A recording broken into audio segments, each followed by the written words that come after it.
So what we're gonna do is we're gonna saute the onion. I'm just gonna cut this in half. Keep the core together. It makes it easier to chop your onion up. So we're gonna cut lengthways like this, real fine. You can see you're using the onion. We're gonna hold it together. We're then gonna slice under here. In chef terms, this is called a bunwaz. I'm just gonna call it a rough cut just to make it easy for you. Then we're gonna slice down like this. And it gives us a nice fine dice. And what we've done here is we've used the onion to its advantage to give us a nice fine cut. Okay, so we're gonna blow this into the pan. That's sizzle. Good glug of olive oil, like so. Now we're gonna grab the rosemary. Now, when rosemary's young, like this is, so this is new season rosemary, just take the leaves off. They're nice and soft. During winter, they get a lot harder and they're more brittle. So this time coming into autumn, they're a little bit softer and they're easy to use. So we're just gonna chop this up finely. It's nice and soft. We're gonna add this to our onions, saute it off, add a little bit of salt, and away we go. Give it a stir around. Now, this won't take long to cook, but we just want to sweat the onions on, get them nice and soft. We're gonna let that cool down, and we're gonna add it back to our lamb mince when we form our burger patties. While that's cooking away over here, it's gonna make our feta sauce. This is awesome. This is one of the best feta cheese I've ever worked with, and I'm excited to make this sauce with it. We're gonna crumble the feta cheese into the yogurt here. Doesn't matter how big. Do you want it kind of small? There's some lumps in there. The lumps are gonna add a bit of texture to it.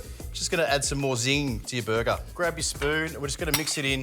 This is gonna make a nice, salty, creamy sauce for our lamb burger. Perfect condiment. Now, this is all cooked, sauteed off. So we're gonna put that to the side over here. Just let that chill out. So now I'm gonna grab our lamb mince, free-range lamb mince, the best can be. First of all, I'm gonna add in some garlic powder. Now I'm using this instead of fresh garlic, just because it's gonna be too herby, so I'm just using garlic powder now, which is gonna help dry the mince up and absorb any excess fat that comes out of the lamb in the cooking process. Next is celery salt. Again, it's salty, but not salty enough to offset the feta, so this is gonna be perfect again to balance out the dish here. And then we've got some smoked paprika. So we're gonna add that in there. So now I'm just gonna grab my onion and rosemary mix like this. This is chilled down enough to put into our lamb mince. So that goes in there. Massage with both fingers. You wanna get as much of the herbs and the dry spices mixed all through this lamb. So now for our hero, I'm gonna add some of the Riverina feta. This time you need to crumble it really fine. Just crumble it on top to start with. It's really important that we crumble it all up. We're then gonna mix this through. So when this cooks, it's gonna add the gooey ooziness of the cheese coming out of the lamb mince. It's gonna be sensational. Massage it in and then fold over, like so.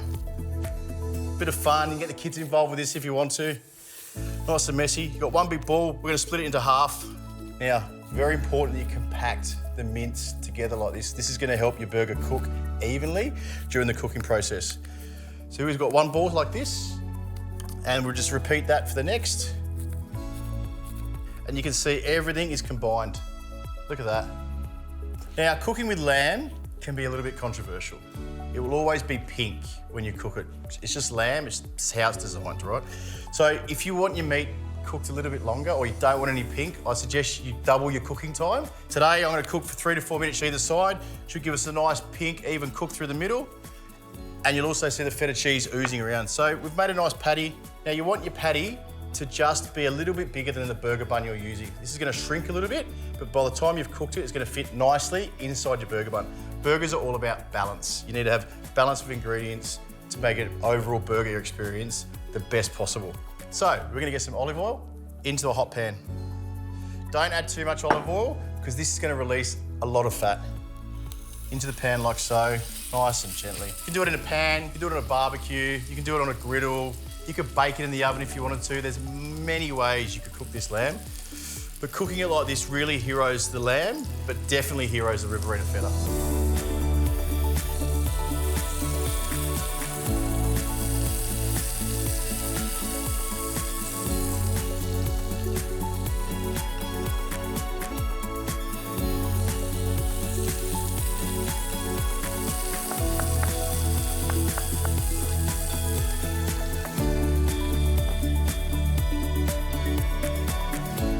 So we're just mixing our salad now. This is gonna be the top of our burger. So it's Baby Cos lettuce, flat leaf parsley, and just some red onion. Always goes well with a lamb burger. So we're just finishing off our burger now. We'll just turn the heat off. As you can see, there's a nice caramelisation on the burger. Now, we're just gonna sit this to the side, just to rest over here. Now, a little bit of olive oil just to dress our salad, like so. So now, while your pan's still hot, just grab your burger bun, just put it down there. That's gonna soak up a lot of the lamb fat and the juices, extra flavours. Also gonna toast your bun. Always toast the bun from the inside, never toast it from the top. It gets too crusty. You want a nice soft bun when you eat this burger. So just rub that down there, take it out. So now we're gonna build our burger. So we're gonna grab our feta cheese sauce here. Good dollop on the base. You can never have too much sauce. Then gonna grab our lamb burger. This goes on top like so. Again, a little bit more feta sauce on top like so. Always put your tomatoes on next. And then your lettuce or your leaf in a burger always goes on last. It's really important. So we're just gonna grab a little mix here, put the leaves on top. It's looking sensational. Again, a little bit more of the feta sauce. Look at that. This is my version of a burger to go, using Riverina feta cheese and Australian lamb. It's perfect.